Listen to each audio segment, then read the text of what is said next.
Hello, and welcome back to another episode of the Western Canon Challenge, where we are reading the entirety of the Western Literary Canon out loud. Today we are completing the rest of Journal Collection number 53, dating from the year 1862. We are up to August 28th of that year, and we will begin with the entry for that date.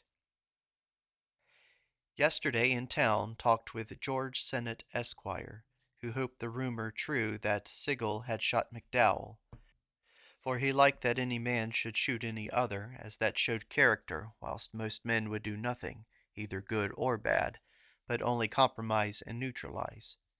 He railed at Sumner, and thought the war had only brought out two New England men, Butler and Banks. Banks had learned much from Rantoul, who was far his superior.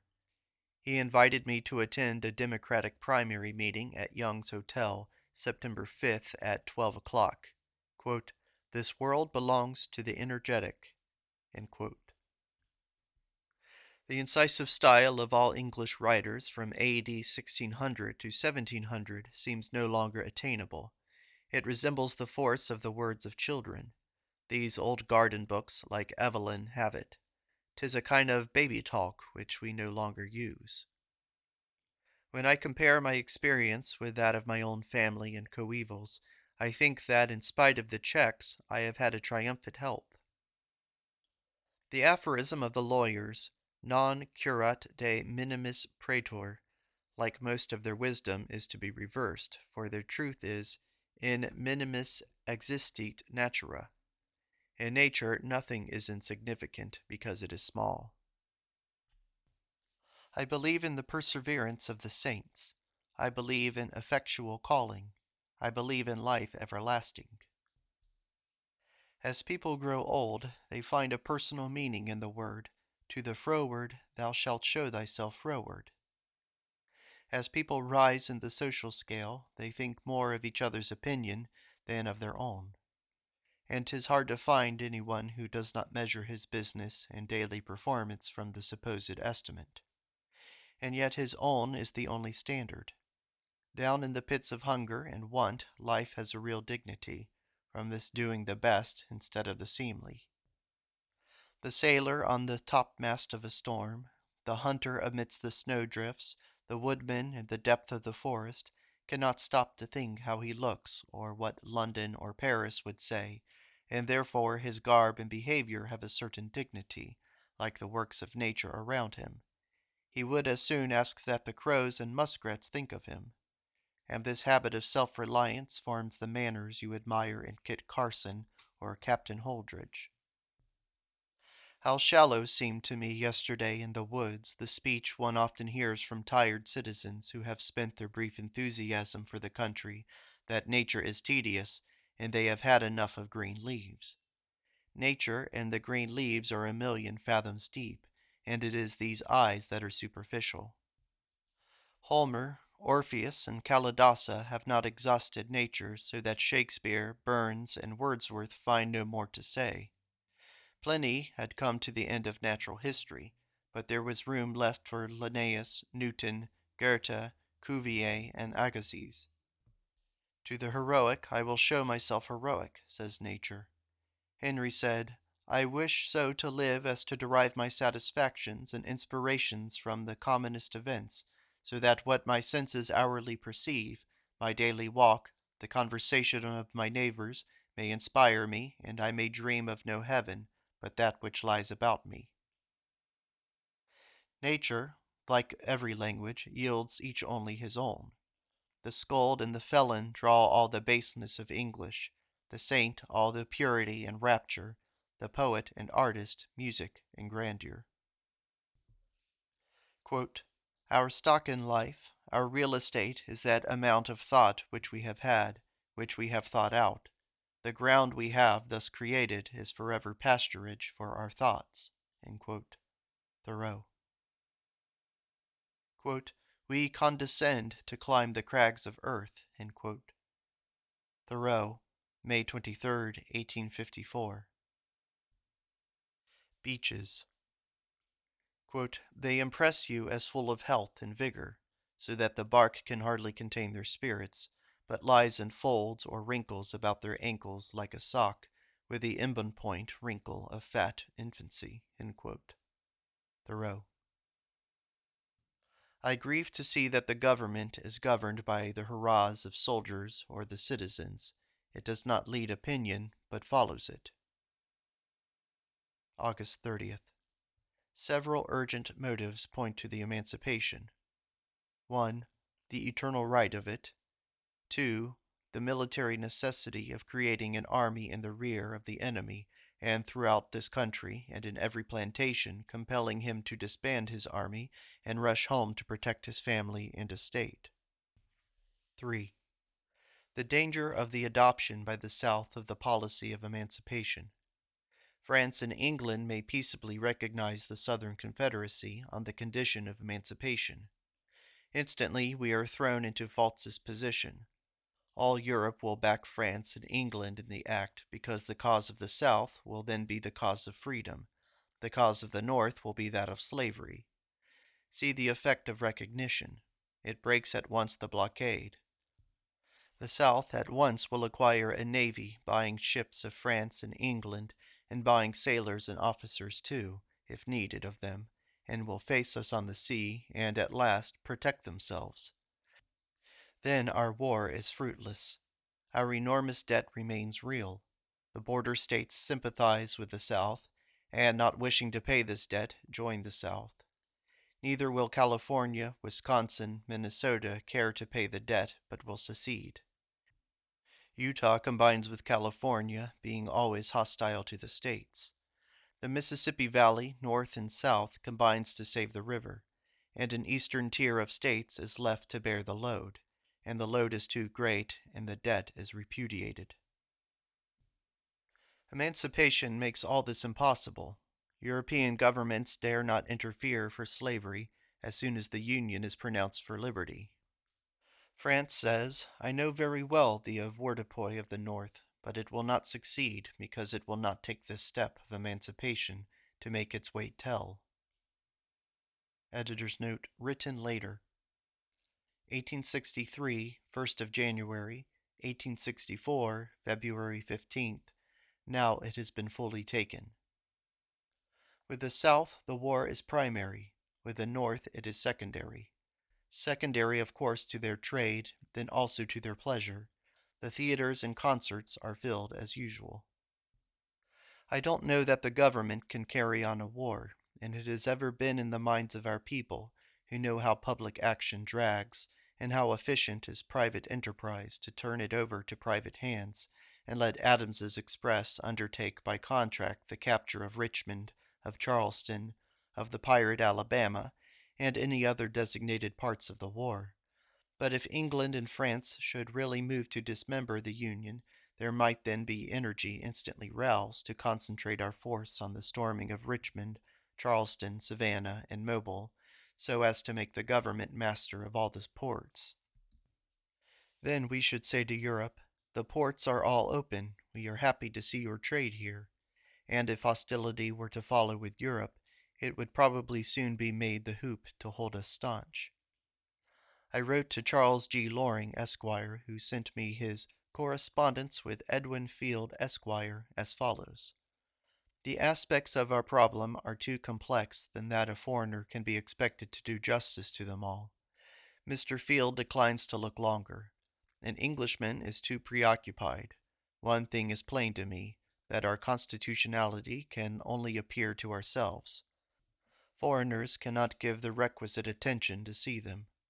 Broad grounds, as if one party fights for freedom or for slavery, they can appreciate. But our constitutionality, on which we so pique ourselves, of one party fighting at the same time for slavery in the loyal states and in the rebel states against it, is too technical for distant observers, and only supplies them with the reproach that our cause is immoral.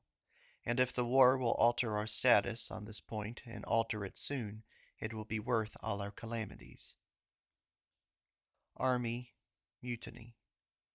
Quote, when the extinguisher takes fire, 'tis an awkward business.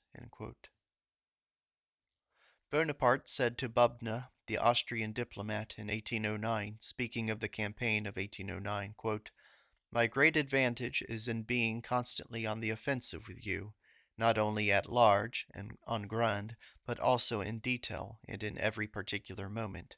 I am not on the defensive except when I do not see you, for instance in the night, but as soon as I see you I resume the offensive, I form my plan, and I force you to fly before my movements." Here follows an untranslated French quotation from the diary of someone named Gentz. Gentz's diary inevitably translates itself into American War, as I read, mutato nomini de te. And then there's another short French quotation from Ernest Renan, who I believe was a theology.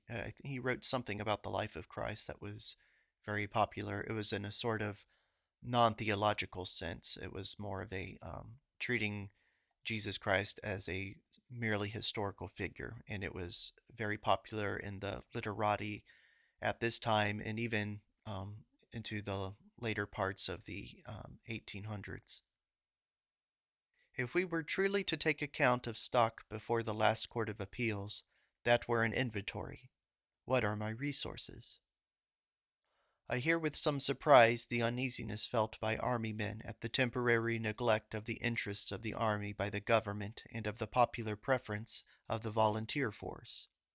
It is unavoidable that there should be a stress laid on the volunteer army in a moment when 1,000,000 of men were to be taken from their business, their families, and thrust into the risks of war, vastly more dreadful to them from their total unacquaintance with the science that teaches to prevent and elude as well as to resist.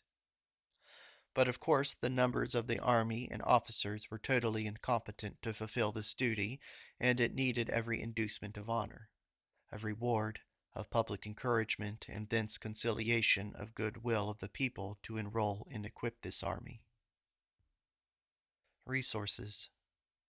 If Cabot, if Lowell, if Agassiz, if Alcott come to me to be messmates in some ship, or partners in the same colony, what they chiefly bring, all they bring, is their thoughts, their ways of classifying and seeing things, and how a sweet temper can cheer, how a fool can dishearten the days.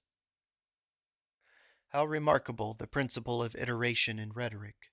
We are delighted with it in rhyme, in poetic prose, in song, above all, allowing a line to be not only a burden to the whole song, but as in Negro melodies, to be steadily repeated 3 or 4 times in immediate succession. Well, what shall we say of a liturgy? What of a litany? What of a Lord's Prayer, the burial service, which is echoed and re-echoed from one end of man's life to the other? In optics, no number of reflections of the same object displeases, and in acoustics, no number of echoes displeases. Rather, in both, the more the better. Wren said, colonnades may be continued ad infinitum. When I bought my farm, I did not know what a bargain I had in the bluebirds, bobolinks, and thrushes. As little did I know what sublime mornings and sunsets I was buying. Singular delusion. A lawyer says without shame, I am not an abolitionist. I am a lawyer, my life devoted to the study and maintenance of rights of persons and property, and I go for the last outrages on both. I have no objection to a strong white man, by the judicious use of handcuffs and cart-whip, forcing any number of black men and women to do his work. I am a lawyer, but have no objection to counterfeiting. God forbid I should resist a poisoner or practitioner of the garret. I am a teacher of youth, and by taste a religionist. But I defy you to put your hand on any act or word of mine in behalf of what was unpopular. So far has slavery poisoned the air of America, that an assertion of freedom marks vulgarity. Who can brand me with ever having spoken the truth if there was a whimper against it? I call heaven to witness that I will never do anything disagreeable to the respectable classes. Sensibility is all. The poorest place has all the real wealth of the richest as soon as genius arrives. How magical the poor pond under Channing's eyes! and I remember Cabot's thoughts on art. Excellence is a perfect excuse. Do it well, and it matters little what. Classic poetry is very cold, but the omnipotence of the muse is infelicitous. How partial, like mutilated eunuchs, the musical artists appear to me in society. Politics, bankruptcy, frost, famine, war, nothing concerns them but a scraping on a catgut or tooting on a bass French horn. The crickets in the grass chirp their national song at all hours, quite heedless who conquers federals or rebels in the war, and so do these. From our boat in Walden Pond we saw the bottom at great depth, the stones all lying covered with moss or lichen as they looked of a greenish-gray color. Ellery said, "There is antiquity. How long they have lain there unchanged." October. The country seems to be ruined not so much by the malignity as by the levity of people. A vast force of voters allows themselves, by mere compliments and solicitations of a few well-dressed intriguers, to promise their support to a party whose wish is to drag back slavery into the government of the Union. Great is the virtue of the proclamation.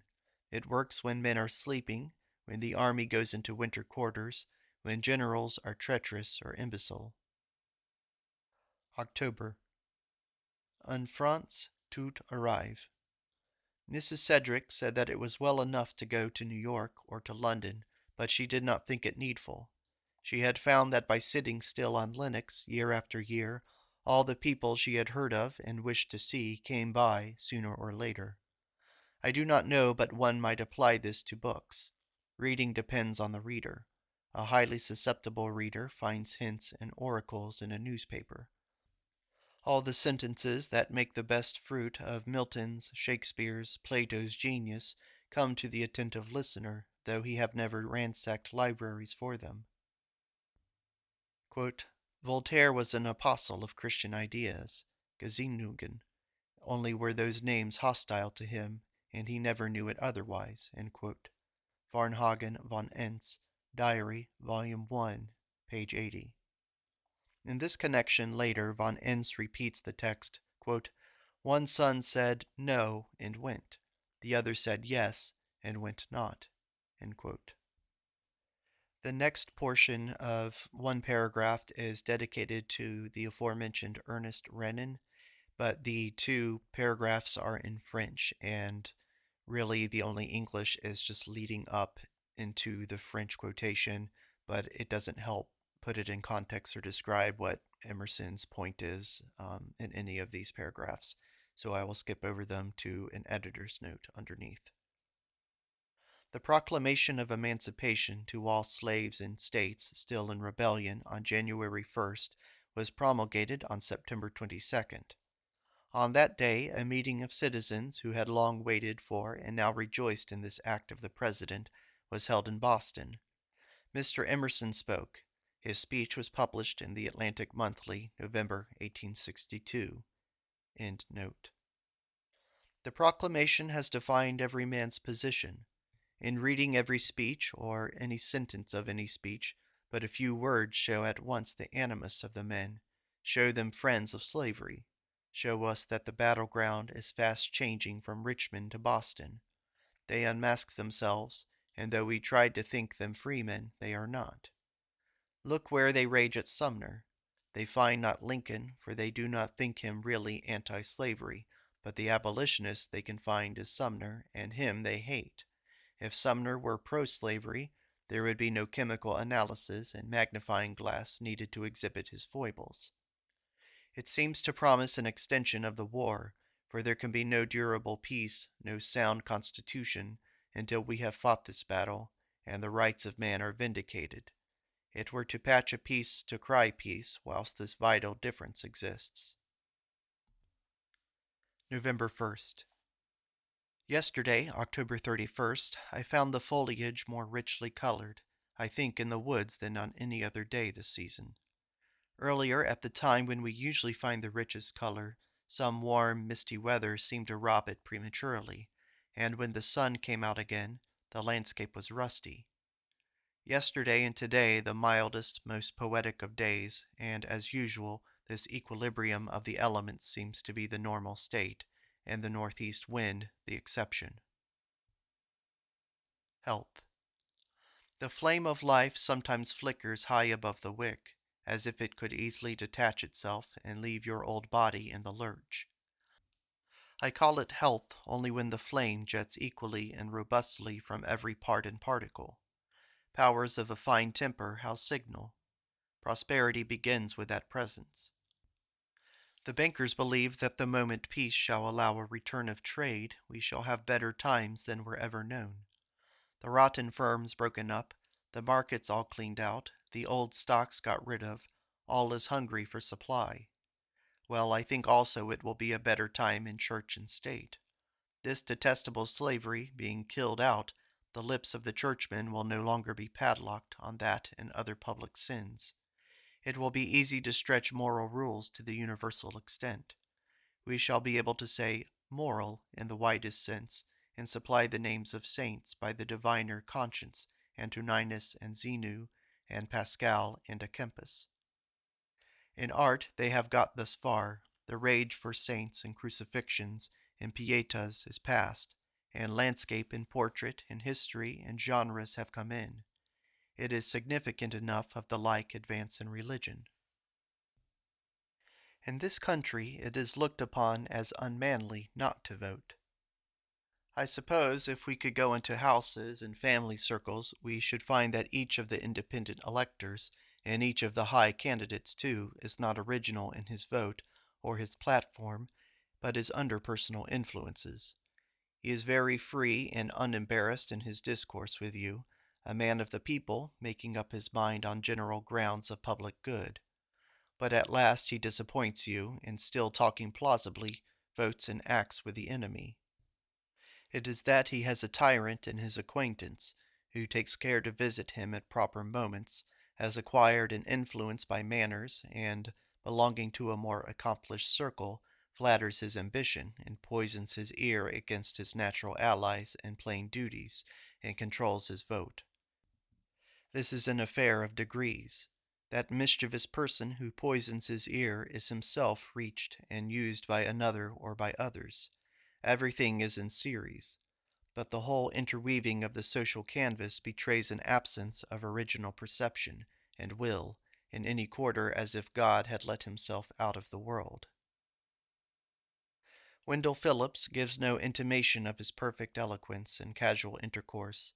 How easily he wears his power, quite free and disengaged, nowise absorbed in any care or thought of the thunderbolt he carries concealed.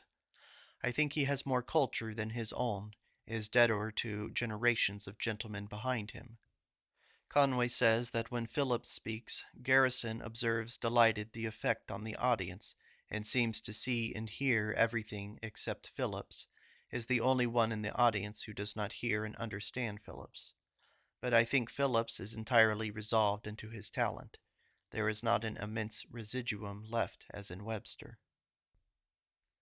Every man is at the mercy of his own son. No matter how brave, talented, or dogmatic, he must have such breadth in his opinions that his son cannot outsee him, or he will have to surrender them. Ergo, the Christian religion will triumph and slavery will go to the wall. I look on the southern victories as I look at those of the Moslem over Christendom, due to fanaticism, to the petulance and valor of a people who had nothing else and must make a brilliant onset and raid here and there. But ideas and their slow massive might are irresistible at last. The few lessons which the first had to teach are learned by the last in 1 or 2 campaigns, but the last vegetates eternally. The other reaches its short acme and decomposes in a day. Violence and cunning are no match for wisdom, for they must find dogmas that are not ridiculous, that none can travesty, but that still return immortal like the sky, how long soever you have hid yourself in cellars. Such is the saturation of things with the moral law, that you cannot escape from it. Most men have so little hold on the resources of strength that the common accidents of every day prove defeats, and are solemnly treated as such, and they are in the dumps over every day's bulletin, just as a boy's fort is blown down or undermined by the first wind or shower. As Aunt Mary said of Talleyrand, quote, "He is not constituted for a future state." Others, like Alcott, never destroy, but are always busy in reconstructing. Look beyond the passing cloud to a clear horizon. Know that serene weather and equilibrium of elements is the normal state. Of Alcott, the whim of writing is a false instinct, like Goethe's for sculpture, over which both of them lost much good time. It is said Mr. Lincoln has a policy and adheres to it. He thinks emancipation almost morally wrong and resorts to it only as a desperate measure, and means never to put radicals into power. When he puts one into office, as Fremont or Phelps or Lane, he takes care to naturalize him by a Democrat or a Kentuckian who will thwart him. And prudent people say, quite right, for these hotheads have no administrative talent. Perhaps not, but they cannot have less than the ruling party, which has shown none whatever. Perhaps also they have a great deal. They respect principles, which it may be still believed have a certain force, if not in the Whig Club, yet in the universe of men. Besides, those defeats are incidents and not crises to a well-principled man, not affecting the general result, which he contemplates as a foregone conclusion, any more than headwinds or calms to a good sailor who uses them also to make his port. Moral tendency is the regnant west wind resulting from the astronomic motion of the planets. I must think that the immense advantage of power of resistance on a foot of solid land outweighs all advantages of motion on the attack by ships. After Emerson has built his ironclad, if the problem is how to resist it and destroy it from a battery in New York or Boston Harbor, I must think Emerson or any other man in his sense, if you offer him the sea attack or the land defense, would choose the last as the most feasible, for it is a choice between an anvil afloat and an anvil on shore. There is a speedy limit to the weight of metal a ship can carry, and then to the explosive force its decks and timbers can resist. But there is no limit to the resistance of the planet. It is used to earthquakes and volcanoes and lightning and mines them no more than seas. Why not, then, to a gun which throws 400 or 800 pounds of iron ball? Varnhagen von Enns says, "No nut without a shell, without the earthly and common, no existence. The heavenly must dive into the impure, purify and raise it, whilst itself suffers thereby. Who can have nothing to do with the unclean must yet permit others to do so for him. How much that was necessary to the promulgation of Christianity Jesus could not do, but Paul did it for him. Schleiermacher said once in Halle, with frolic boldness, quote, 'Without Paul, the thing would have not got on far.'" Varnhagen's Diary, Volume 1, page 74. Well, yes, our political disasters grow as logically out of our attempts in the past to do without justice as thistles and nettles out of their seeds. There never was a nation great except through trial. A religious revolution cuts sharpest and tests the faith in endurance. A civil war sweeps away all the false issues on which it began and arrives presently at real and lasting questions. A movement in an aristocratic state does not argue a deep cause.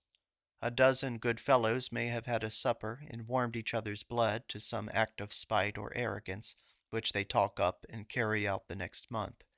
Or one man, Calhoun or Rhett, may have grown bilious, and his grumble and fury are making themselves felt at the legislature. But in a democracy, every movement has a deep-seated cause. George Francis Train said in a public speech in New York, quote, "Slavery is a divine institution," end quote. Quote, "So is hell," end quote, exclaimed an old man in the crowd. In poetry, the charm is, of course, in the power of the thought which enforces beautiful expression. But the common experience is fine language to clothe commonplace thoughts, if I may say thoughts. And the effect is dwarfs on stilts. 'Tis a fine expression of Arnold's, quote, the lyrical cry, though an example he gives are not well chosen. Editor's note. On November 12th, Mr. Emerson was to deliver a lecture, American Nationality, in the fraternity course, and most of what follows in the next few pages was probably written for that address. End note. When we build, our first care is to find good foundation. If the surface be loose or sandy or springy, we clear it away and dig down to the hard pan, or, better, to the living rock and bed our courses in that. So will we do with the state. The war is serving many good purposes. It is no respecter of respectable persons or of worn-out party platforms. War is a realist, shatters everything flimsy and shifty, sets aside all false issues, and breaks through all that is not real as itself, comes to organize opinions and parties resting on the necessities of man. Like its own cannonade, comes crushing in through party walls that have stood 50 or 60 years as if they were solid. The screaming of leaders, the votes by acclamation, conventions are all idle wind. They cry for mercy, but they cry to one who never knew the word. He is the arm of the fates, and as has been said, nothing prevails against God but God. Everything must perish except that which must live. Well, this is the task before us, to accept the benefits of the war. It has not created our false relations, they have created it. It simply demonstrates the rottenness it found. We watch its course as we did the cholera, which goes where predisposition already existed, took only the susceptible, set its seal on every putrid spot and on none other, followed the limestone and left the granite. So the war. Anxious statesmen try to rule it, to slacken it here and let it rage there, to not exasperate, to keep the black man out of it, to keep it well in hand, nor let it ride over old party lines, nor much mollusk trade, and to confine it to the frontier of the two sections. Why need Cape Cod, why need Casco Bay, why need Lake Superior know anything of it? But the Indians have been bought, and they came down on Lake Superior. Boston and Portland are threatened by the pirate. Secession unexpectedly shows teeth in Boston. Our parties have just shown you that the war is already in Massachusetts as in Richmond. Let it search, let it grind, let it overturn, and like the fire when it finds no more fuel, it burns out. The war will show, as all wars do, what is wrong is intolerable, what wrong makes and breeds all this bad blood. I suppose that it shows two incompatible states of society, freedom and slavery. If a part of this country is civilized up to a clean insight of freedom and of its necessity, and another part is not so far civilized, then I suppose that the same difficulties will continue. The war will not be extinguished, no treaties, no peace, no constitution can paper over the lips of that red crater. Only when, at last, so many parts of the country as can combine on an equal and moral contract, not to protect each other in polygamy, or in kidnapping, or in eating men, but in humane and just activities, only so many can combine firmly and durably. I speak the speech of an idealist. I say, let the rule be right. If the theory is right, it is not so much matter about the facts. If the plan of your fort is right, it is not so much matter that you have got a rotten beam or a cracked gun somewhere. They can by and by be replaced by better without tearing your fort to pieces. But if the plan is wrong, then all is rotten and every step adds to the ruin. Every screw is loose and all the machine crazy. The question stands thus. Reconstruction is no longer matter of doubt. All our action now is new and unconstitutional, and necessarily so. To bargain or treat at all with the rebels, to make arrangements with them about exchange of prisoners, or hospitals, or truces to bury the dead, all unconstitutional and enough to drive a strict constructionist out of his wits.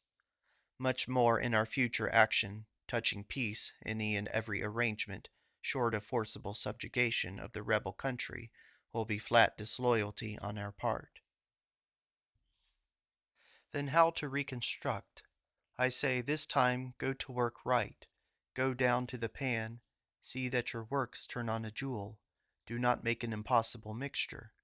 Do not lay your cornerstone on a shaking morass that will let down the superstructure into a bottomless pit again. Leave slavery out, since unfortunately, as some may think, God is God, and nothing gratifies all men but justice. Let us have that, and let us stifle our prejudices against common sense and humanity, and agree that every man shall have what he honestly earns, and if he is a sane and innocent man, have an equal vote in the state and a fair chance in society. And I, speaking in the interest of no man and no party, but simply as geometer of his forces, say that the smallest beginning so that it is just is better and stronger than the largest that is not quite just. This time no compromises, no concealments, no crimes that cannot be called by name shall be tucked in under another name, like persons held to labor, meaning persons stolen, and held, meaning held by handcuffs when they are not under whips. Now the smallest state so formed will and must be strong.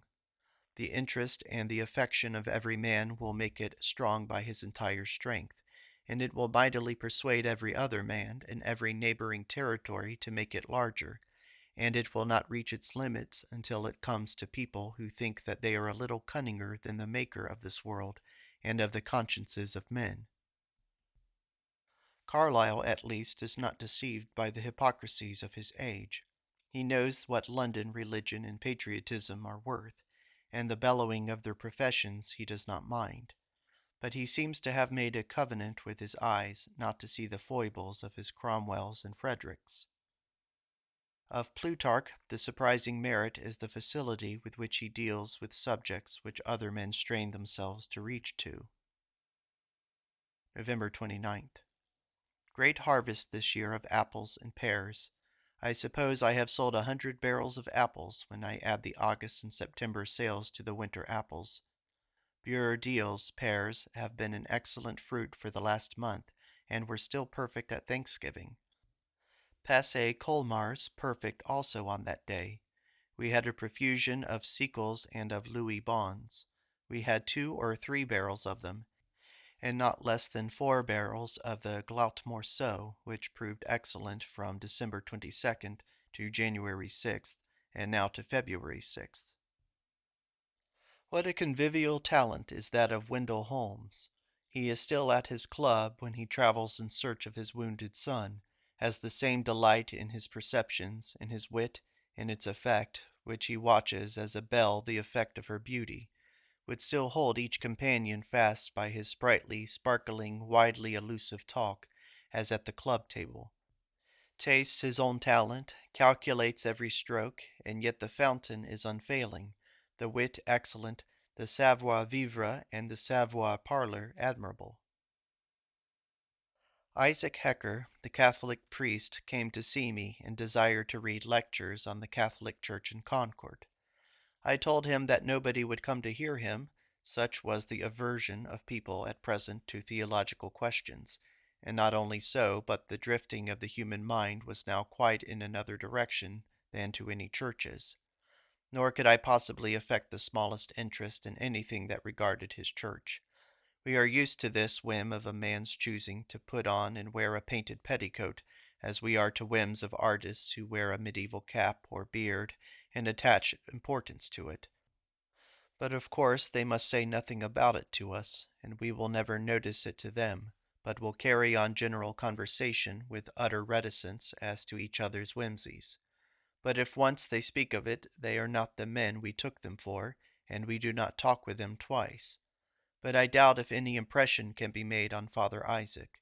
He converted Mrs. W., and like the lion that has eaten a man, he wants to be at it again and convert somebody. Quote, a Bank of England note is worth its nominal value on the exchange, for the very reason that it is not worth a farthing in Westminster Hall. Burke. I write laboriously after a law which I see and then lose and then see again, and I doubt not, though I see around me many men of superior talent, that my reader will do me the justice to feel that I am not contriving something to surprise or to tickle him, but am seriously striving to say that which is. We used 40 years ago religious rites in every house, which have disappeared. There is no longer in the houses of my acquaintances morning or evening family prayer.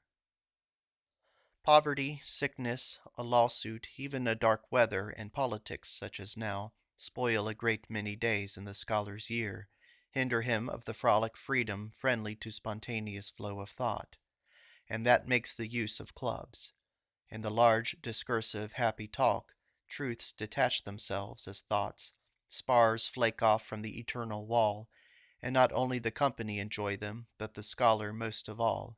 He takes possession of them and uses them henceforward as powers. Bad politics, the public disasters, instruct us heavily, sober us, cure us of bragging, but they are bad subjects for the muse. They drag us down, usually into corners and party views.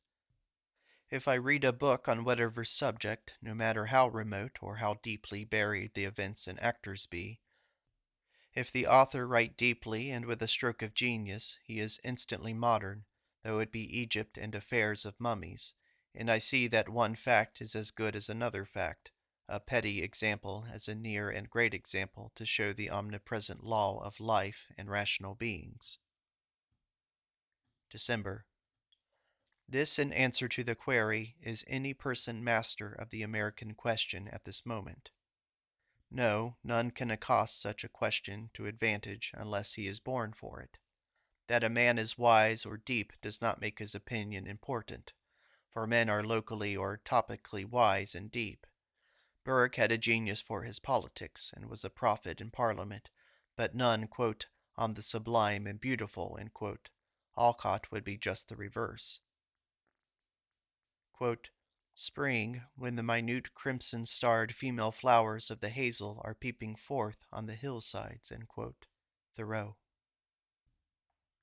I should have noted whilst they were fresh in mind the consternation and religious excitement caused in my good grandfather and his companions by the death of one soldier at Bunker Hill.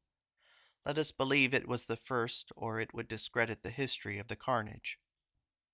Similar was the impression made by a death in their neighborhood in the family of Samuel Moody, as appeared in a letter which Ellen read to me. One would think that nobody ever died before, or that our great-grandfathers were the long-living patriarchs of Shem and Seth in Enoch's time. A lyceum needs 3 things: a great deal of light, of heat, and of people.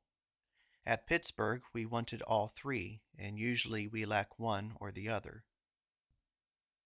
At Sadelman's playing of Goethe's Faust were present Bettine, the Savagnys, Mendelssohn, Gans, Werder, etc.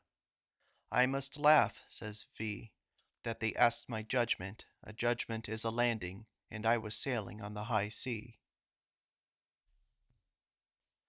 After all, what a beautiful thing it is not to be, but to have been a genius, says George Borrow at the birthplace of Hun Morris, the Welsh poet who died in 1708, and because the thinker seldom speaks to the actor in his time, but ever to actors in the next age. A Welsh bard, Robert Leaf, 240 years ago, sang thus: I will go to the land of Mona, notwithstanding the water of the Menai, across the sand without waiting for the ebb. Borrow, Wild Wales. On this verse the people were expecting for 200 years to see a bridge across the Menai, which at last the genius of Telford accomplished. Almost as old as Leaf is another verse in the Welsh, Greel, which is thus translated: I got up in Mona as soon as 'twas light. At 9 in Old Chester my breakfast I took. In Ireland I dined, and in Mona ere night by the turf fire I sat in my own ingle nook. Borrow thinks this a prophecy of the power of steam, as the feat described it would be quite easy to accomplish in these days. I am a bard least of bards. I cannot, like them, make lofty arguments in stately, continuous verse, constraining the rocks, trees, animals, and the periodic stars to say my thoughts, for that is the gift of great poets, but I am a bard because I stand near them and apprehend all they utter, and with pure joy hear that which I also would say, and moreover I speak interruptedly words and half stanzas which have the like scope and aim. What I cannot declare, yet I cannot withhold. Footnote: This line occurs in Mr. Emerson's poem, My Garden. This is the end of Journal Collection number 53, dating from the year 1862, when the author was 59 years old. Thank you for listening.